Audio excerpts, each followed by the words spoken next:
علیکم، شام بخیر دوستو۔ امید ہے آج کا رمضان، آج کا روزہ آپ سب لوگوں کا بہت اچھا گزرا۔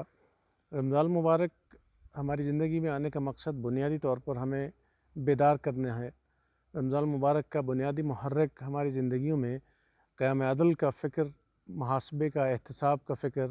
اللہ تعالیٰ سے رجوع کرنے کا فکر، انسانیت کی خدمت کا اور انسانیت کے دکھوں کی آگاہی کا فکر،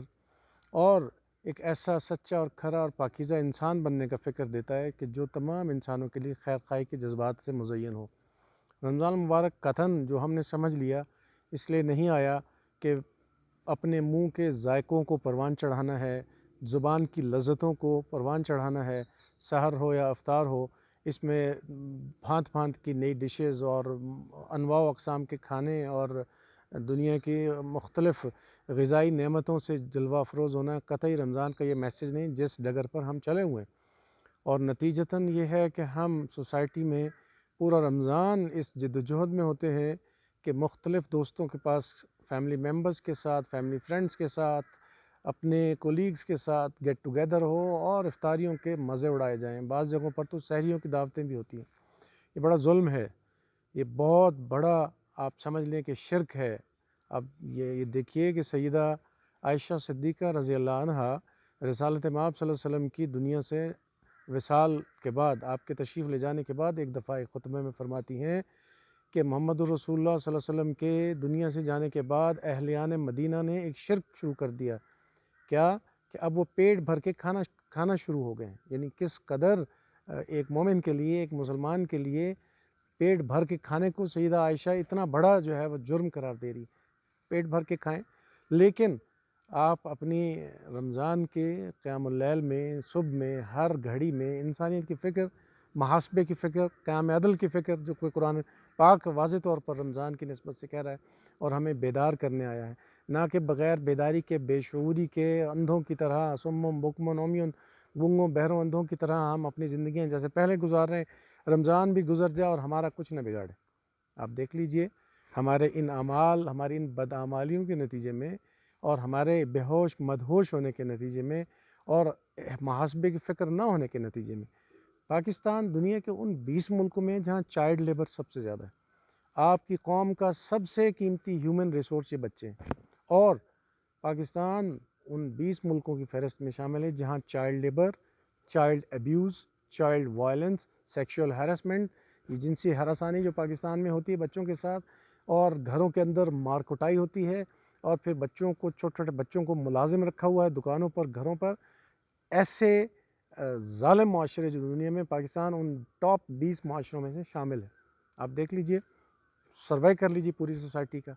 سب سے زیادہ پاکستان میں میڈز جو ہیں، بچیاں جو گھروں میں کام کرتی ہیں، یہ پاکستان کے طول و عرض میں ہر گھر کی ایک ٹریجک سٹوری ہے۔ اور بہت ساری بچیاں اس ڈومیسٹک وائلنس جو مالکوں کی طرف سے، جو فرعون ان کے اوپر بیٹھے ہیں، ان کو مار پیٹ کے مار دی جاتی ہیں۔ ظلم کی اس سے بڑی انتہا کیا ہوگی کہ ان بچیوں کا قتل رپورٹ نہیں ہوتا۔ یہ جو کبھی کبھار اکا دکا واقعات میڈیا پر آ جاتے ہیں، یہ کسی سوشل ایکٹیوسٹ کی نظر سے وہ واقعہ گزر گیا، یا کوئی خسر پھسر ہو گئی، کوئی وسپر جو ہے ٹاؤن میں پھیل گئی، تب یہ رپورٹ ہوا، ادروائز تو یہ رپورٹ ہی نہیں ہوتے۔ چونکہ ہم اتنے مطلق العنان ہیں، اتنے فرعون ہیں، ہمارے ہاں سے یہ خطا، یہ گناہ، یہ جرم سرزد ہو جائے، پھر ہم اس کو دبا دیتے ہیں، اور پھر ان بچیوں کے جو والدین ہیں وہ بیچارے انتہائی غریب ہیں، بہت ڈاؤن ٹراڈن اور غربت کی لکیر سے نیچے کی زندگیاں گزارنے والے وہ والدین ہیں، ان میں اتنی سخت ہی نہیں ہے کہ وہ تھانے جا کر کوئی رپورٹ کر سکیں، اور ہم بڑے فخر سے یہ کام کرتے جا رہے ہیں۔ آپ مغربی معاشروں کو دیکھیں، چین کے معاشرے کو دیکھیں، امریکہ کو، کینیڈا کو جا کے دیکھ لیں، لوگ اپنے کام خود کرتے ہیں، وہ فخر محسوس کرتے ہیں۔ ہم پروکلیم کرتے ہیں، ڈنڈورا پیٹتے ہیں، دعویٰ کرتے ہیں کہ ہم محمد الرسول اللہ صلی اللہ علیہ وسلم کے امتی ہیں، اور بڑا فخر ہے جی، ہماری بڑی رہنما شخصیت ہے محمد الرسول اللہ صلی اللہ علیہ وسلم۔ جناب رسالت مآب صلی اللہ علیہ وسلم کی زندگی تو دیکھ لیں، گھر صاف کر رہے ہیں، بچوں سے شفقت کر رہے ہیں، چائلڈ لیبر کا آپ اندازہ کریں کہ مکہ میں، مدینہ میں کوئی تھا، کوئی میڈز تھیں، چھوٹی چھوٹی بچیاں جو گھروں میں غلاموں کی طرح قید کر کے ان کے اوپر ظلم اور جبر قائم رکھا جاتا، لیکن پاکستانی سوسائٹی میں یہ بدرجہ عتم موجود ہے، اور مالکان بیٹھی ہیں صوفے کے اوپر سج دھج کے اسٹار پلس کے ڈرامے دیکھ رہی ہیں، کبھی یہ بچیاں جو غلام بچیاں ہیں ان کو دودھ گرم کر کے دے رہی ہیں، کبھی چائے گرم کر کے دے رہی ہیں، ان کے ایک جنبش زبان جو ہے، ایک زبان کی حرکت پر وہ تعمیلات کر رہی ہیں، اور بدلے میں ان بچیوں کو آپ دیکھیے کہ خیراتی سطح پر ان کو ویجز دی جاتی ہیں، ان کا جو معاوضہ ہے، آپ کے رونگٹے کھڑے ہوں گے کہ کس قدر تھوڑا معاوضہ، یعنی ان کو انسان ہونے کا شرف بھی نہیں ہے، اتنے تھوڑے معاوضے میں وہ 24 گھنٹے کے ملازمین گھروں میں قید ہیں۔ ایسے ہی آپ دکانوں پہ دیکھ لیں، چھوٹے چھوٹے بچے مختلف ورکشاپس پہ، مختلف دکانوں میں، مختلف کارخانوں میں، مختلف آؤٹ لیٹس پہ، چھوٹے چھوٹے بچے جن کی اپنی زندگی کی ابھی شناخت ان کو نہیں ہوئی کہ ہم انسان بھی ہیں، ہم بڑے بھی ہو گئے ہیں، ہم نے کھانا کیا کھانا ہے، ہم نے پہناوا کیا پہننا ہے، ہم نے جوتا کیا پہننا ہے۔ آپ دیکھ لیجئے چھوٹے چھوٹے بچے مختلف دکانوں پہ، ورکشاپ پہ، کارخانوں پہ، ان کو اتنی سینس نہیں، اتنا فہم نہیں، اتنا ادراک نہیں کہ جوتے کیسے پہننے، پاؤں صاف رکھنے، ہاتھ دھو کے کھانا کھانا ہے۔ وہ بیچارے نہ بال بنانے کے اہلیت رکھتے ہیں، ان کی بھی اسی طرح ویجز چیک کر لے۔ پاکستان میں غلاموں سے بھی بدتر ان کی زندگیاں ہیں۔ ایک طرف ہم بڑا مومن سماج ہے، مسلمان سماج ہے، اور بڑا ہمیں درد ہے دین اسلام کا، صرف اپنے پاکستان کا درد نہیں، دنیا کے سارے مسلم ملکوں کا درد ہے۔ سوچنے کی بات یہ ہے کہ مسلم ملکوں کا درد ہے، اپنے ملک کے جہنم کو تو ٹھیک کر لو، جو یہاں جہنم بنا ہوا ہے۔ ایک صاحب کی کل ٹویٹ تھی کہ جناب جو ہے ہمارا یہ فلاں لیڈر اللہ کرے کامیاب ہو جائے، دیکھیے گا پوری دنیا کا یہ لیڈر بن جائے گا اور پوری دنیا میں پھر اسلام پھیلے گا۔ بہت سارے لوگ ہنس رہے تھے کہ یہ جو جہنم پاکستان کو دیا ہوا ہے آپ لوگوں نے، یہی جہنم دنیا میں، تو کسی دنیا کے مسلم ملک کو نہ تو آپ کے لیڈرز کی ضرورت ہے، نہ آپ کے نظام کی ضرورت ہے، نہ آپ کے خیرات کی ضرورت ہے۔ یعنی اس قدر بربریت ہے پاکستان میں، ہم ظلم صرف کہتے ہیں کہ جی وہ جو حکمران کر رہے ہیں، یہاں کی اسٹیبلشمنٹ کر رہی ہے۔ خدا کے بندو، آپ لوگ روزہ دار ہیں، روزے کو اپنی زندگیوں میں آپ نے اپنایا ہوا ہے، لیکن چائلڈ لیبر، چائلڈ کا سیکشول ابیوز، سیکشول ہیرسمنٹ کس قدر زیادہ ہے۔ مساجد میں بچے جو مقیم اقامتی ہیں، حفظ کر رہے ہیں، ان کے ساتھ جنسی ہراسانی کے مسائل ہوتے ہیں،